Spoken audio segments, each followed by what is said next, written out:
are here in our 145 session around payments and FIDO. So payments is a very popular use case for FIDO, especially in Europe, where we have a lot of financial institutions struggling with complying with PSD2 SCA and not disrupting the user experience. So we see a lot of that right now. So we have Joel Nolte from Entersekt. He's the co-founder and chief strategy officer, for Entersekt, here to talk about payments and FIDO.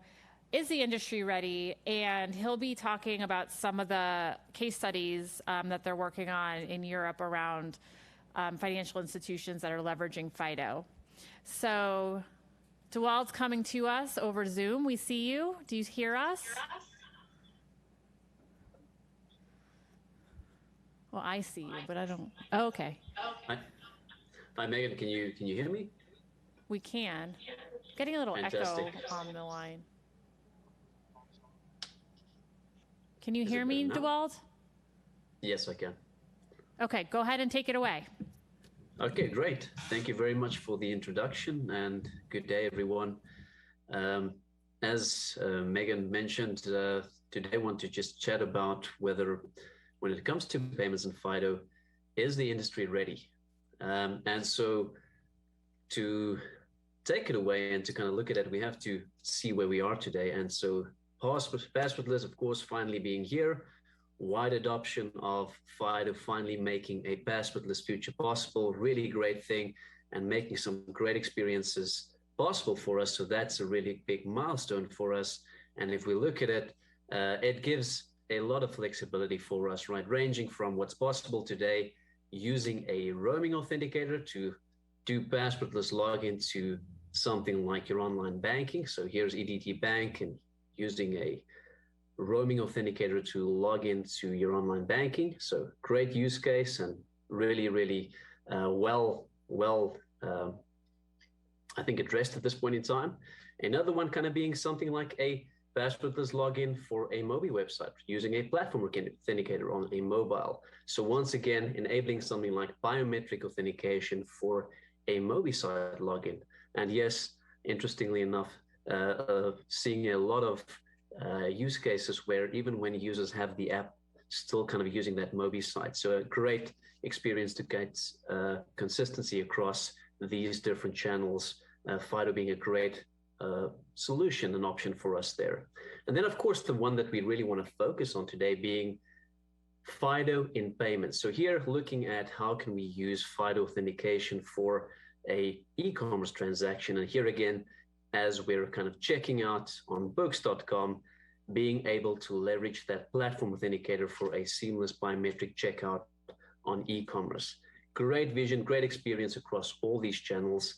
But if we look at this last use case, how close are we really here? And how possible is that experience with what we have in terms of adoption in the industry today? And this is where I want to have a little bit of a look at a couple of use cases in payments in terms of how FIDO is being used and where FIDO would be an option. So what you'll see in front of you today here is a typical 3D secure architecture. So a typical illustration of an e-commerce authentication protocol. So I'm only going to look at card payments today here for e-commerce for the purposes of our discussion. In this case, as 3D secure is short for three domains security, right? Issuer, interoperability, and acquirer domain. What we see here is, of course, a access control server. So a quick crash course just on what 3D secure is for the audience. Issuer domain being where the issuing bank says that issued a card, and the cardholder would be in that domain doing a e-commerce transaction on shop.com. The acquirer domain being where the shop's backend would be, and the shop's bank that would actually process that card transaction.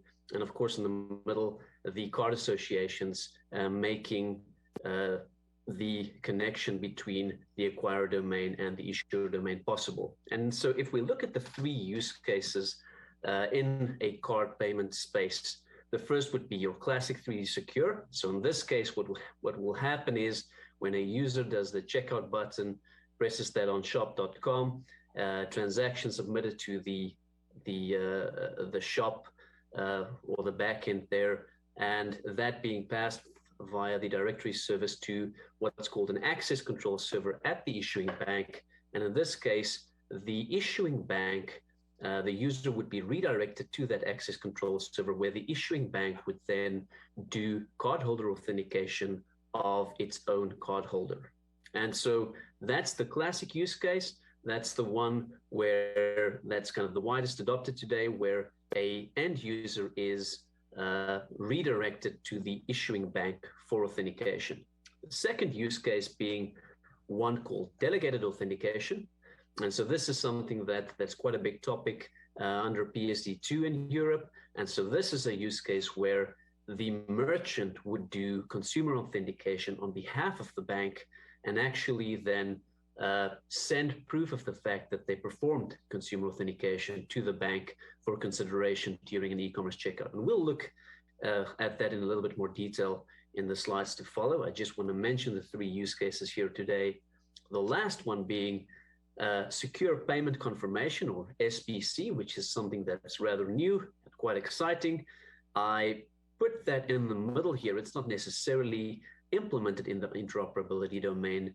However, it does bring the use case of 1 and 2 kind of together in a very elegant way. And so that's why I depicted it here in the middle as a third option that we're going to look at today. So if we look at the first one, which is the classic 3D Secure use case, if you look at the benefits of this existing one, you typically have the benefit of this being an older protocol. So it's been in place right from the early 2000s. And so there's a very clear industry standard in place that is being maintained by MVCO and Driven, and the card associations are part of keeping that up to date. So that's great. Clear industry standard in place, wide adoption of the standard. Probably should say that with a bit of an asterisk when it comes to the US, but because of the poor performance of 3D Secure 1, but certainly 3D Secure 2 addressing a number of the challenges that we've had under 3D Secure 1 in terms of checkout experience. And so there is a relatively wide adoption of this globally. And what's great about it also is that the experience can be driven by the issuer, which means that the merchants get the benefit of what the issuer implements in terms of the authentication experience for e-commerce checkout. And that makes it a very good solution for serving the long tail of the market, in that your smaller merchants that don't necessarily have the ability to really implement their own authentication solutions can benefit from whatever the issuer is doing. So a good kind of solution. It does have its challenges, poor issuer implementation, kind of affecting some merchant successes. And so then that benefit that we spoke about that the merchant gets actually becomes more of a, I guess, a benefit in the sense that you get some drop off and some frustrated users. So not the greatest thing there. So that's a big challenge that the industry is trying to address. Inconsistent implementations. What's interesting about that is you could be a merchant that if a consumer pays with one issuer's card on the same merchant site, and then, for example, let's say a Citibank card, and the next moment I use my Chase card, for example, the implementation of the two issuers could be different, which means on the same merchant site, I can have two different experiences as the consumer, which can be quite confusing. And then lastly, the mega merchants kind of wanting to have control of that user experience being a challenge just with this first approach. So we'll look into this a little bit later in terms of where FIDO can really help with this, but just kind of wanted to paint the picture of what Classic 3D Secure kind of looks like in this space. And then if we look at delegated authentication, this is all just for background. What it is where merchants can actually implement strong customer authentication, so SCA, and use the proof of the strong customer authentication being performed to send that onto the issuing bank during a checkout operation to get them to perhaps, consider that so that they don't challenge themselves, right? So the merchant really takes control of that experience. They authenticate the user that's kind of on the merchant side.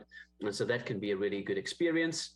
There are two ways in which you can do this today. One being the generic PSD2 compliant SCA implementation. So this is where a merchant might implement their own in-app authentication capabilities, for example.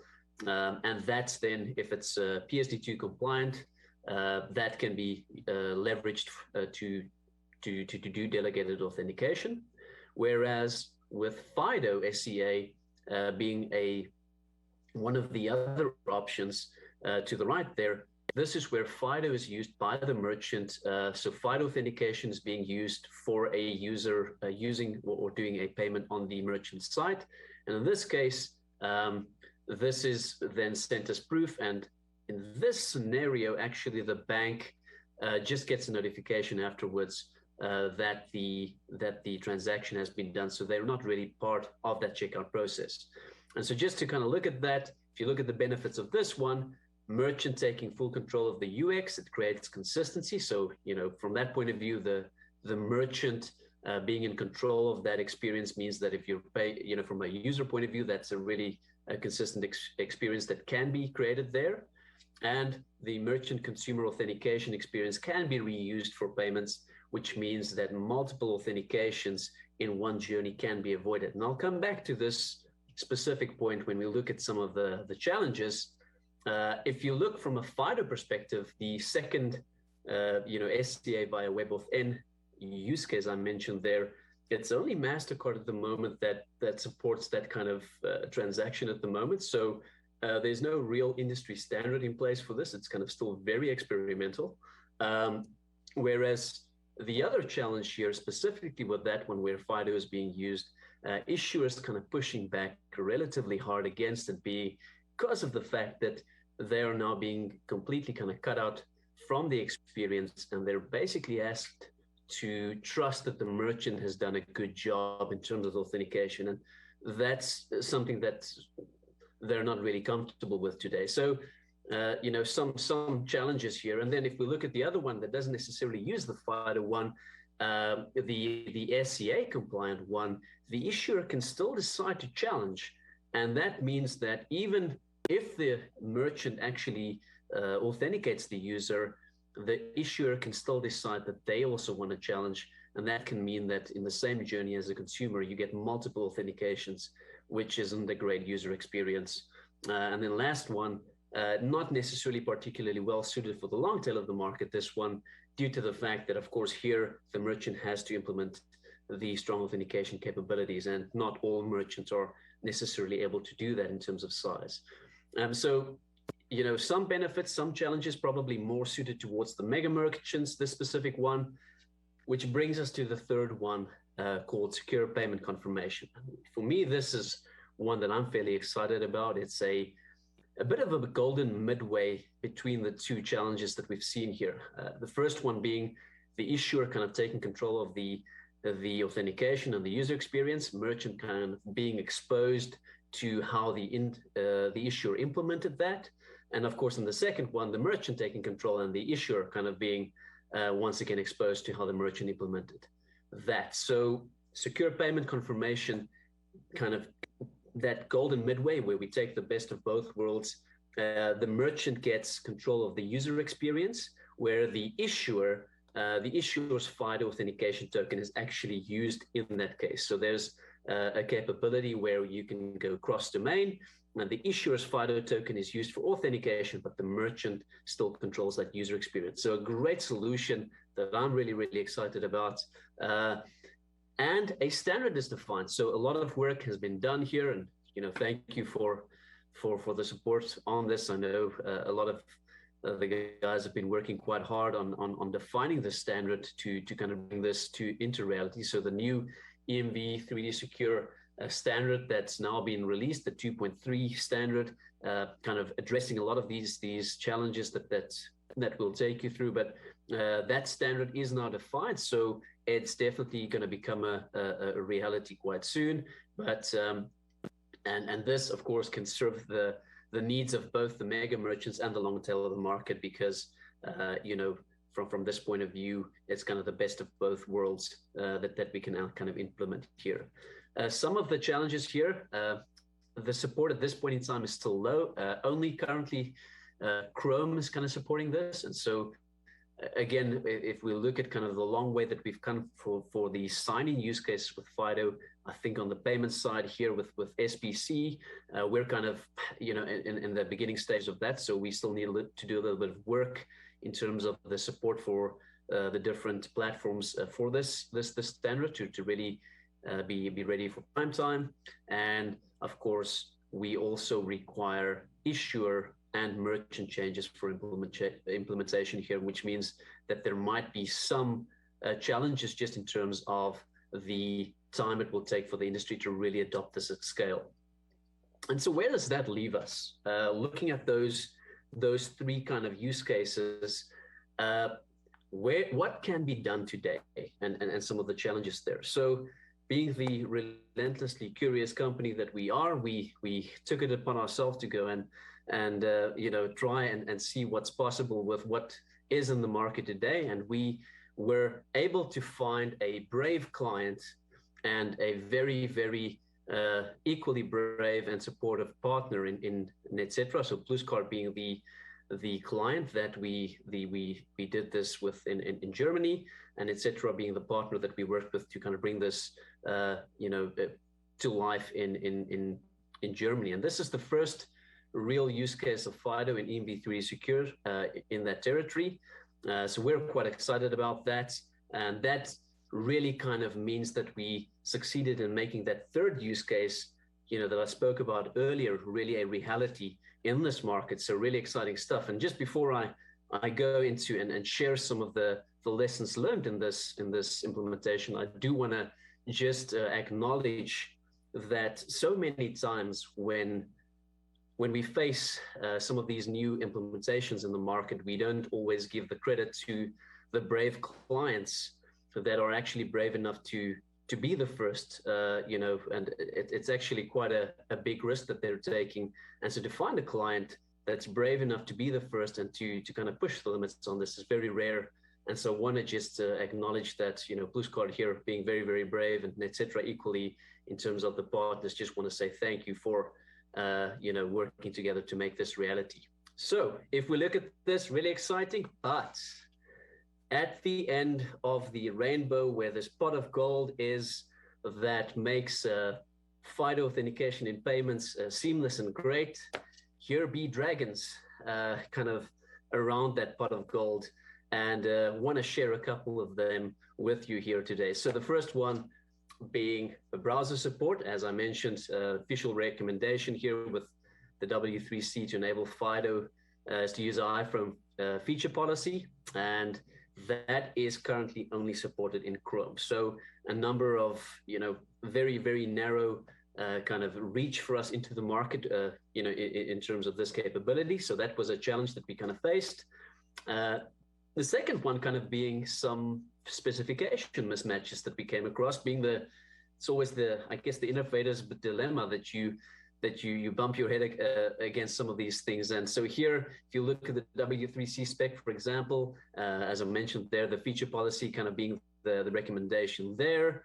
But if you look at the EMVCO spec at the time, the public key credentials get attribute was not part of the spec as part of it wasn't mentioned as part of iframe initialization, which means that the outcome was if the merchant followed both specs, WebAuthn would not be available inside an iframe. So that was a challenge that we kind of had to look into to see how to get around that. Another one with specification mismatch here being that for wide browser support. So if you look at deploying something like this, you want to be sure that you can get a wide target market enabled. Of course, the Chrome adoption is quite high, and so that is a big target market. But we wanted to be sure that we can do this for wider than that, just that. And to enable that, we kind of had to do some tricks around using pop-ups as a fallback if it's not a Chrome browser or an Edge browser, right? And so in this case, using a pop-up, again, the W3C spec not making a specific mentioning of opening up a pop-up window within an iframe, so no issues there. However, on the EMBco spec here, we found that allow pop-ups attribute was specifically listed as not allowed. So again, kind of running into a little bit of a problem there, where the if you follow both specs there, the fallback option to reach a wider audience wouldn't really be a possibility. And so that was something we had to work with with the COD associations and with the W3C and EMBco to address, and really they were great in working with us to create and issue the required mandates and exemptions for us to actually do that and take that live. And so then I guess the last one worth mentioning was some cosmetic limitations. Here's an example of a 3D secure checkout journey for verified by Visa, and this was on a Safari browser, and as you can see here, the UX kind of being a little bit, I guess, misleading for a user would probably be the best way to state it. If I blow that up a little bit, you're doing a payment, and yet the text displayed to the user being, would you like to sign into edtbank.com, right? And of course, for a user, that's a little bit of a I guess, a confusing message when you're doing a payment and you're getting a authentication request to would you like to sign in? And so that was a challenge, just not obviously a big one, but just making that text maybe a bit more relevant for payments use cases. There's still some work we need to do this on that side to kind of fix that. And of course, if you think about PSD2 and the concept of dynamic linking, where you have to get that principle of what you see is what you signed right, this does challenge that a little bit. And so some work required here, I guess, to just smooth out the user experience here as well for the payments use cases. That being said, in summary, FIDO's come a long way. We celebrate that. It really, as I mentioned, for signing use cases, I think we're there. It really is exciting. And I think the industry is really starting to kind of adopt that, which is really exciting as well. For payments, some kinks still, right? As I mentioned, delegated auth, I think we need an industry spec here just to kind of see what we do there. SPC could be an interesting way to solve that one. 3D secure, some updates required from the W3C and EMBco specs, I guess, to align. But again, I think in the latest spec, most of these that I mentioned here, we've given them the feedback, we've worked closely with them. I think most of those are already addressed in the EMB3 Secure 2.3 spec. So that's really positive. I do think SPC will be a game changer for frictionless payments at scale, but this will take some time to get some adoption. So that's going to take some time. So lastly, that said, we still launched a large issuer successfully in Germany, so it works. And so that's really great. And if there are any of brave souls out there or brave companies that want to start pushing this wider and work with us, we'd love to work with you to take you on that journey. Come see us at booth 19. Thank you very much.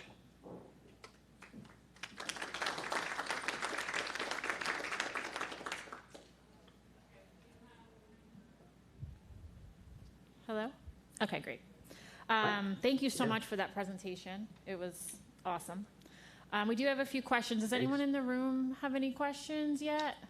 They want to? Okay. So something that you said earlier regarding delegated authentication was that the issuer could challenge. And so the question is sort of like, well, if it's delegated, then doesn't that sort of kind of take away the whole reason for doing delegated if they're going to ask for further authentication steps? So, why would an issuer do that? Like, what kind of risk? Could you get into like some reasons why that could happen in some scenarios? Sure. Yeah. And so I think if you look at the implementation of delegated authentication, so this specific use case where the issuer can challenge, again, this is not where FIDO is being used, right? So this is where you use your own proprietary SCA compliant solution. And in this case, The benefit is still there in that a issuer would be still limited to challenge only 5% of the time. So I guess the number of challenges would be reduced and limited to only 5%. But I do think, if an issuer looks at that transaction and because they would still get the data via that ACS interaction, and if they look at the data and they do their own risk assessment on this and decide that, hey, some of the data we're getting maybe is looking as high risk, so maybe it might be that the transaction amount is very high, it's out of character, maybe that for what they know about that specific user, or maybe the location is strange. And so there might be a lot of different characteristics or that could play a role into why a specific issuer might think a specific transaction might be high risk. And in that case, if it's the CA based one, so the PSD2 compliant proprietary authentication solution being used, the issuer might say, hey, look here, actually I'm not comfortable with this transaction, I'm going to do my own challenge just to make sure. For the other one, the one that only I think MasterCard kind of supports that at the moment, for FIDO, the issuer doesn't even get the transaction that goes through the ACS. It's literally just they just get notified that it's been done.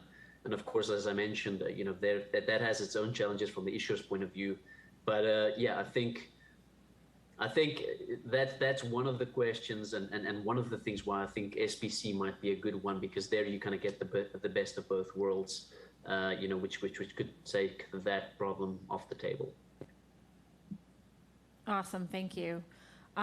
We do have time for one other question, which is, we have a few, so let me choose. If we don't get to your question, you can connect offline, but so a private key only exists on one device for platform authenticators. So the user has to enroll in every device. And so can you confirm that the user will have to enroll in every device? And then what are your thoughts on that from like a user experience perspective? Yeah, that is a reality at the moment. I do think that there are ways to maybe address that burden from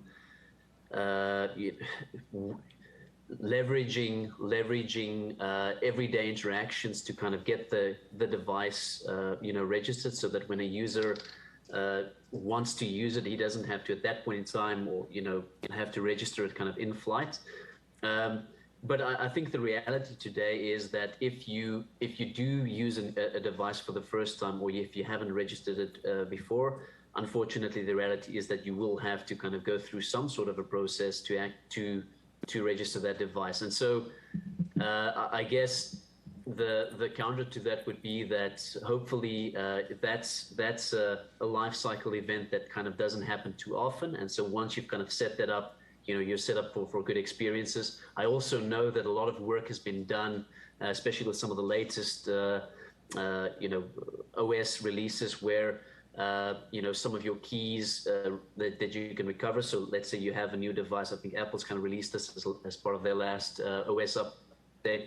So if you go to a new device, your keys would be kind of restored to the new device, so you wouldn't have to re-enroll some of those. And so I do think we're getting to the point where some of those challenges will be less of a heavy lift. But the reality is, from a security point of view, at the end of the day, it's a possession factor that you kind of have to register. And I think there's, unfortunately, at this point in time, not a real way around having to enroll it the first time. I think the only benefit or the only not benefit, probably the mitigating factor probably here would be just to say that that's hopefully an event that doesn't happen too often. All right, thank you so much. All right, so please help me to thank Dewald. I don't know if you can hear the clapping, but I'm going to tell you everybody's clapping. And thanks so much for that great presentation. All right, so moving along to our next